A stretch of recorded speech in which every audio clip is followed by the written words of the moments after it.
munsi twongeye guterana turabishimira Imana. Inyigisho dukomeza niyo twavuzeho ubushize ivuga ko itorero ari umubiri wa Kristo. Mu Bakorino ba mbere ibice 12 umurongo wa 12 haravuga ngo nk'uko umubiri ari umwe ukagira ingingo nyinshi, kandi nk'uko ingingo z'umubiri zose nubwo ari nyinshi ari umubiri umwe, niko na Kristo ari. Kuko mu mwuka umwe twese arimo twabatirijwe kuba umubiri umwe, naho twaba abayuda cyangwa abagiriki, naho twaba imbata cyangwa umudendezo, kandi twese twujujwe umwuka umwe. Umubiri si urugingo rumwe, ahubwo ni nyinshi. Aya magambo aratwereka aratubwira ko itorero ari umubiri wa Kristo. Akavuga ko baba abayuda baba abagiriki bose bahawe umwuka umwe ngo bakore umubiri umwe. Hano ntabwo bavuga amadini. Amadini ntabwo ni imiryango twifashisha, ariko si Bibiliya yavuga. Bibiliya ikitubwira nuko ahubwo amoko amwe yabaye umubiri umwe kubwo kwizera Yesu no guhabwa umwuka umwe. Hano rero baravuga ngo umubiri ntabwo ari urugingo rumwe. Itorero rya Kristo si umukristo umwe, itorero rya Kristo si idini rimwe. Itorero rya Kristo ni abakristo bose bafite kwizera kwabakijije, kwizera kwa Bibiliya, bagahabwa umwuka w'Imana ari utuma baba ibyaremwe bishya, bakagira kwizera. Rero ubushize twarebye ko ingingo z'umubiri zigirirana, zikuzuzanya, zigafashanya kugira ngo umubiri ushobore kugira icyo ukora.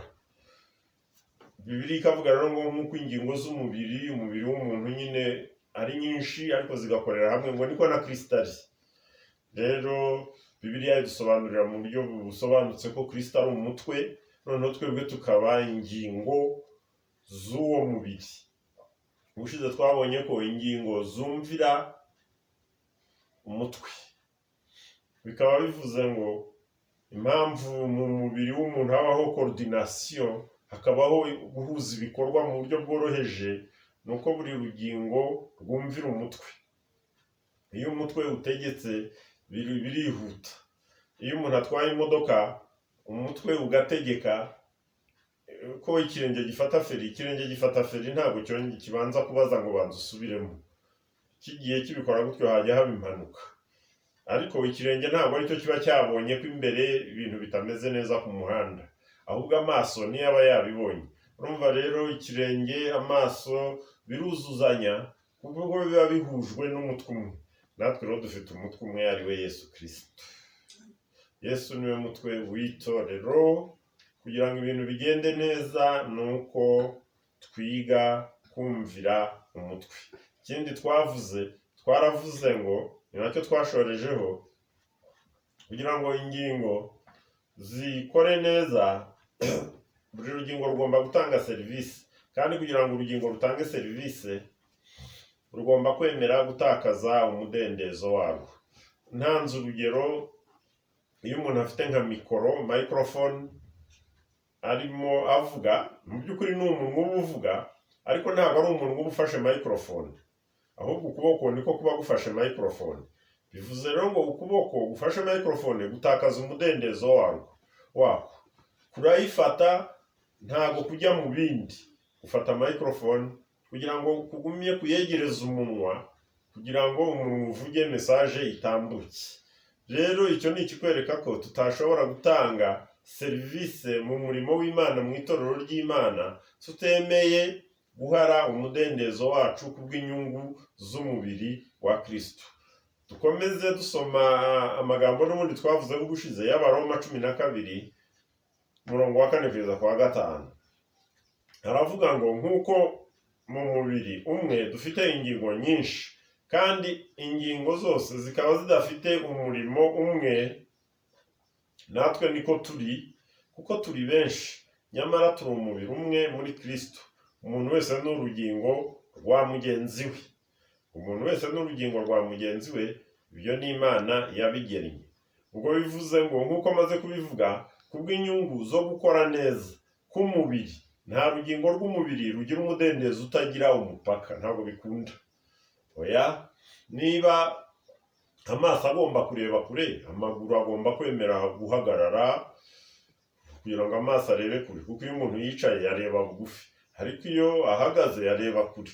Amaguru si yareba, ariko afasha amaso kureba kure, byose bikaba inyungu z'umubiri, zikaba inyungu z'ureba. Rero izo ni ingero zisobanutse neza, zumvikana, zerekana ukuntu nk'itorero ingingo zigomba kugirirana, zikuzuzanya, bikaba binakwereka ko buri wese akenewe kubwo kumvira umutwe ari we Kristo. Buriya rero muri Adamu ni ukuvuga mu muntu wa kamere, twavanyemo ibintu bibiri bibangamiye ubwami bw'Imana, bibudindiza. Icya mbere twavanye kwa Adamu ni ibyaha. Icya kabiri twavanye kwa Adamu ni ukuba nyamwigendaho. Umuntu akaba nyamwigendaho, buri wese agakora ibye.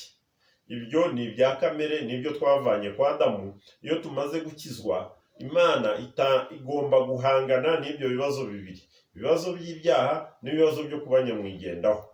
Rero kuba mu mubiri wa Kristo ngo dukorere Imana, bisaba ko Imana itubohora kuba abantu ba nyamwigendaho, tukemera ubufatanye. Na Yesu yaravuze ngo aho babiri cyangwa batatu bateraniye, ntabwo yavuze umwe ngo abahari. Byerekana ko rero umubiri usaba ubufatanye. Igikoresho Imana ishaka si umuntu umwe cyangwa itorero ryawe ryonyine. Igikoresho Imana ishaka ni umubiri wa Kristo, umubiri wose. Niyo mpamvu rero tugomba kwiga gufatanya imirimo, kandi niyo mpamvu tujya tugenda n'ahandi tukajya gukora umurimo. Ntabwo umuntu agenda ari umwe, ndetse na Bibiliya iravuga ngo ababiri baruta umwe. Iriya ni itegeko ry'umubiri. Dufite ingero nyinshi rero mu Isezerano Rishya ritwereka ko Imana ikorera ku rufatiro rw'umubiri. Imana ikorera ku rufatiro rwa babiri cyangwa batatu. Imana yerekana ko iyo ikora izana umwe ikazana n'undi wa gatatu n'uwa kane se, bagahuza umutima kugira ngo imirimo y'Imana ikoreke. Niyo mpamvu iyo ushaka gukorera Imana ugomba gusengera abo muzafatanya, kandi iyo winjiye mu murimo ugomba kwifuza kumenya aba mbere mufatanya, abo mufatanya mu buryo direct ku cyiciro cya mbere, abo mufatanya mu buryo indirect, mu buryo butaziguye, mu buryo buziguye ku cyiciro cya mbere cyangwa ku cya kabiri, kubera ko uko Imana ikora ni ku rufatiro rw'umubiri.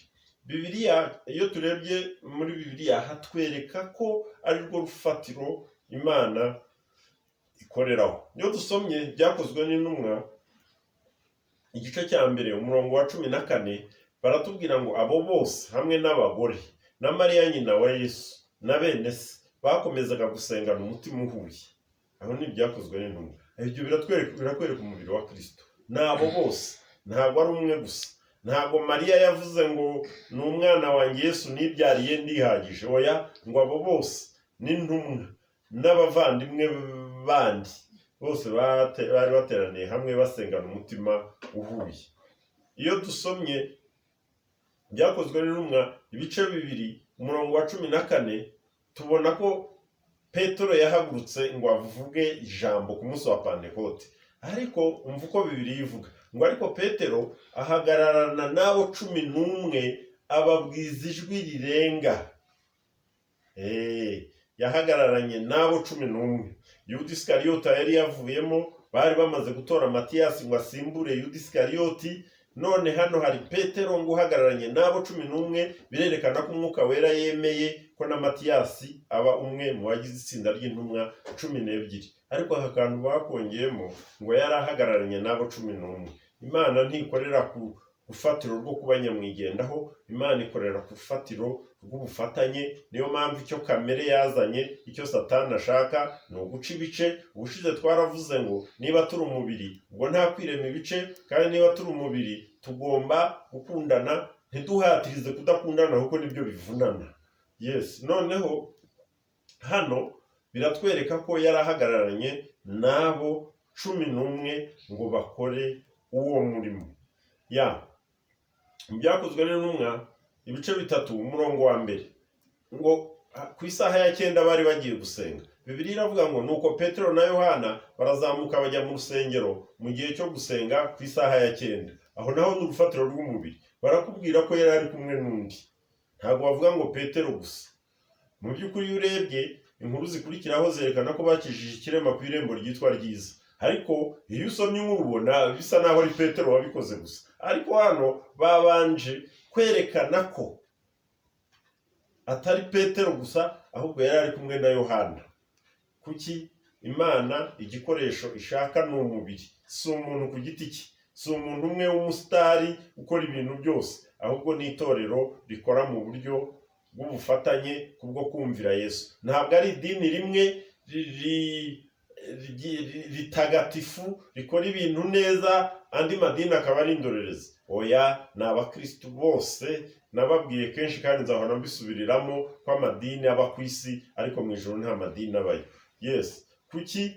Kuko twese Imana itubona nk'umubiri umwe, ikidutandukanya gusa ni geography, ni uko tudatuye ahantu hamwe, ariko ku isi hose Imana ifite itorero rimwe, abamwemeye bose bakizera izina rye, ba bandi yahaye ubushobozi bwo kuba abana b'Imana. Byakozwe n'intumwa ibice 4 umurongo wa 23 na 24 haravuga ngo nuko barekuwe basubira muri bagenzi babo, babatekerereza ibyo babwiwe byose n'abatambyi bakuru n'abakuru. Nabo babyumvise bavuga ijwi rirenga n'umutima uhuye, babwira Imana bati. Batangiye gusenga rero.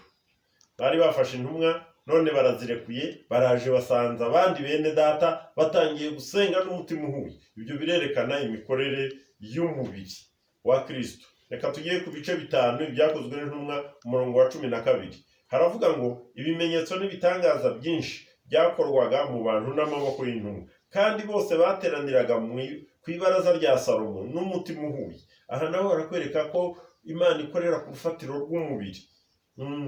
Abantu 1 2 urwo ni urufatiro, 1 2 3 urwo ni urufatiro rwiza, 1 2 3 4 5 6 12 urwo ni urufatiro rwiza. Imana ishaka ko dusobanukirwa ko itorero ari umubiri wa Kristo. Ngo niko Kristo ari, niko twasomye ngo ni umubiri, ngo nkuko umubiri w'umuntu ufite ingingo nyinshi, ngo niko na Kristo ari. Ibyo ni ngombwa ko umuntu wese ushaka gukorera Imana umurimo Imana izemera abizirikana, kuko icyo ubundi muri kamere yacu twikundira ni ukuba abanyamwigendaho, ariko ibyo bizatera igihombo gusa. Ibice 6 bihereye ku murongo wa 3 haravuga ngo nuko bene data mutoranye muri mwe abantu 7 bashimwa buzuye umwuka wera n'ubwenge, tubashyire kuri uwo murimo. Barimo batoranya abadiyakoni, baravuga bati mutoranye abantu 7. Urumva ni urufatiro rw'umubiri. Hari abatoranije, hari n'abatoranijwe, ariko bose bakoreraga hamwe. Iyo turebye ukuntu Pawulo yakijijwe, Pawulo amaze gukizwa ntabwo yagiye ibintu byose abibwirwa na Yesu gusa. Mu by'ukuri yahuye na Yesu ku nzira y'I Damasiko, yamubwiye akajambo gato gusa.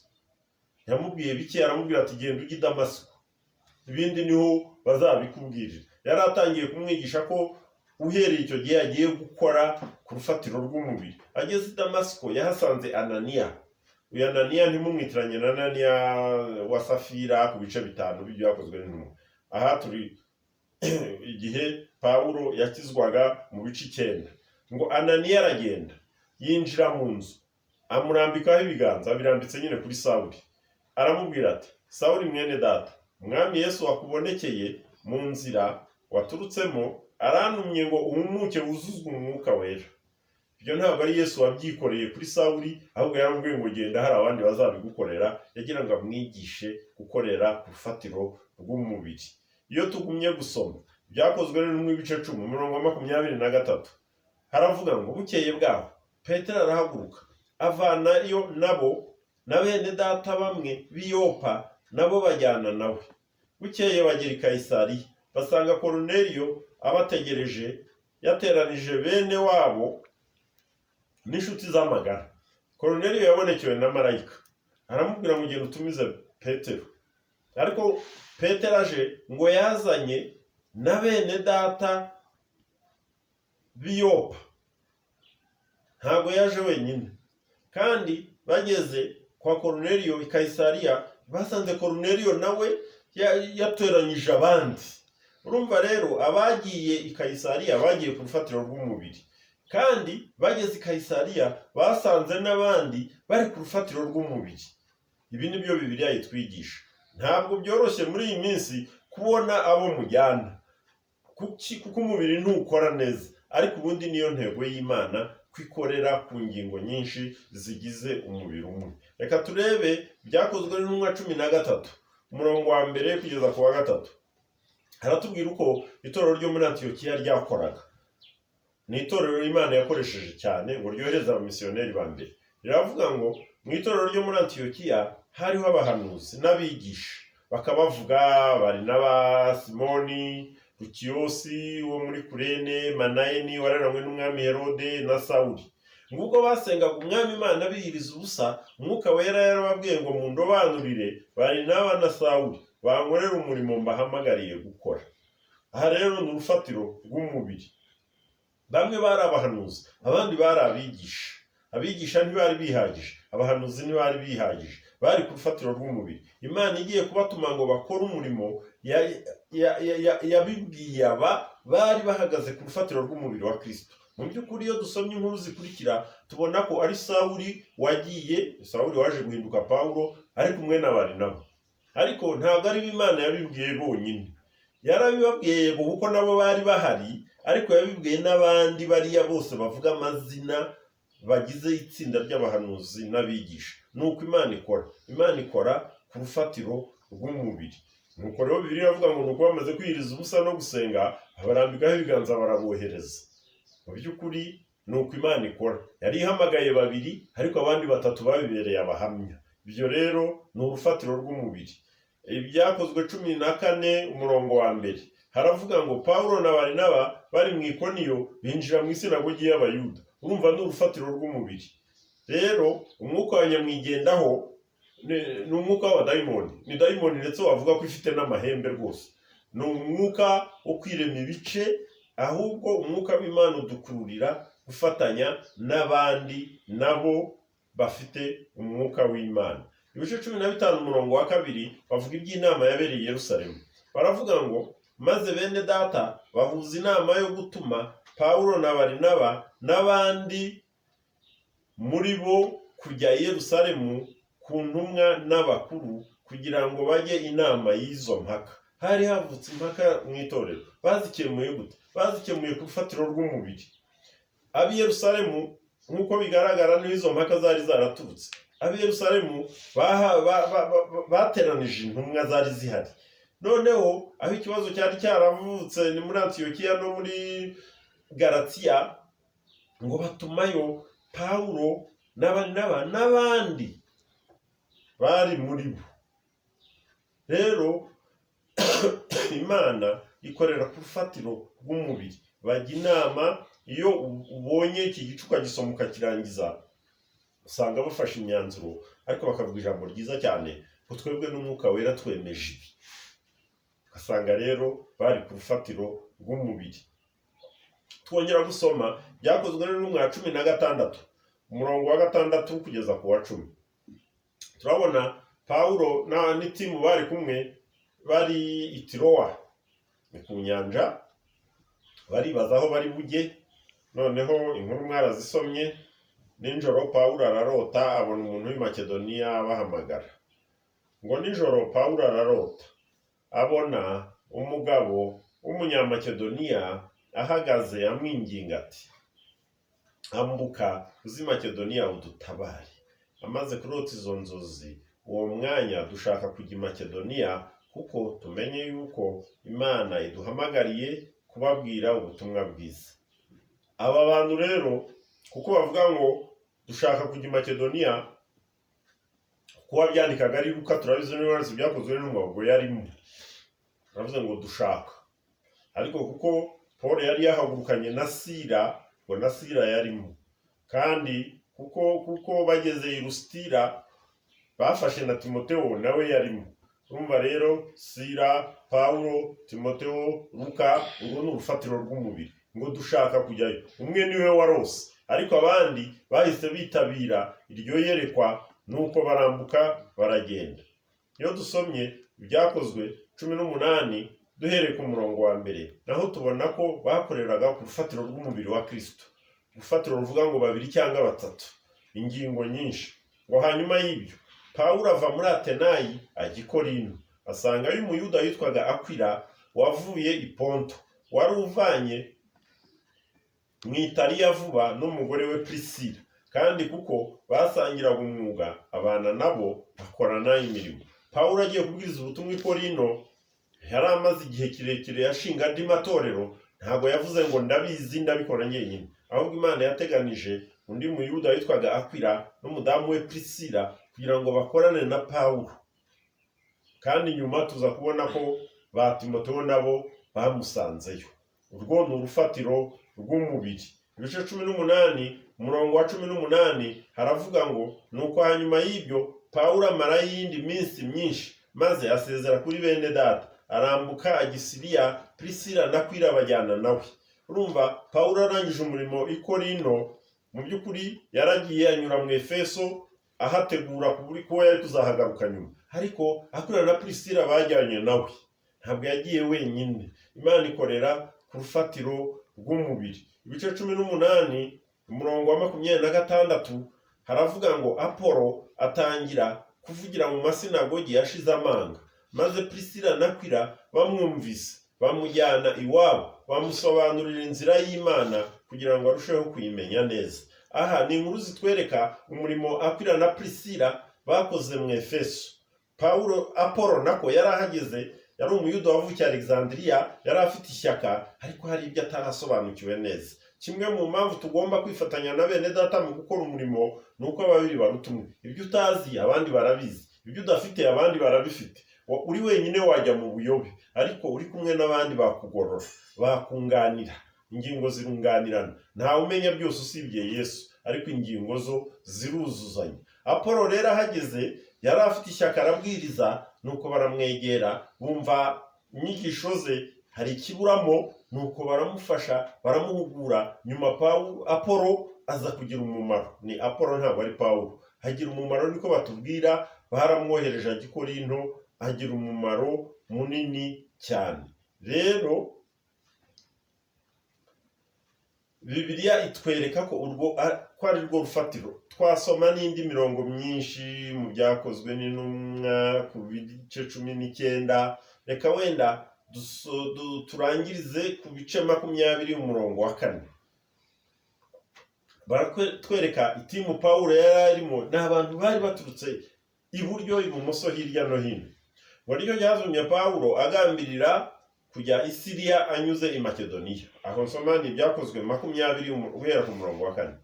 Ngo abajyanye nawe ni Sopatero mwene Puro w'i Beroya, na Aristariko na Sekundo w'i Tesaloniki, na Gayo w'i Derube, na Timoteyo na Tukiko na Tirofimo wo muri Aziya. Urumva abantu bari baturutse mu bice bitandukanye, i Makedoniya, i Beroya, i Tesaloniki, intara zo muri Aziya, i Derube. Imana ihuza abantu. Iyo Imana itangiye guhuza abantu, ntabwo guhuza na bene wanyu gusa, cyangwa guhuze n'abo wikundira gusa, ahubwo Imana ihuza abantu ikabakoresha. Urabona rero abantu Paul yagendanaga nabo bari baraturutse mu bice bitandukanye, ariko bakoze umurimo umwe, kubera ko koordineta w'umurimo ari Umwuka Wera. Kubera ko umutwe w'itorero ari Yesu, Yesu azamenya uko azakora umurimo, azamenya abazaduhuza nabo, azamenya aho azatwohereza, azamenya kandi aho umurimo wacu uzagirira umusaruro. Niyo mpamvu rero tugomba kuyoborwa n'Umwuka. Ubwo rero tuganisha ku musozo turavuga ngo iki? Turavuga ngo itorero ni umubiri. Ntago Bibiliya ivuga ngo itorero ni nk'umubiri. Oya, ntabwo ari ukugereranya, ahubwo itorero ni umubiri, Kristo ni umutwe, buri mukristo ku giti cye ni urugingo. Ubwo rero twige amategeko y'umubiri kugira ngo dukorere neza Imana. Nk'umwanzuro tubisubiremo, itorero ni umubiri. Cya kabiri, gukorera ku rufatiro rw'umubiri ni ubutunzi, ni umugisha.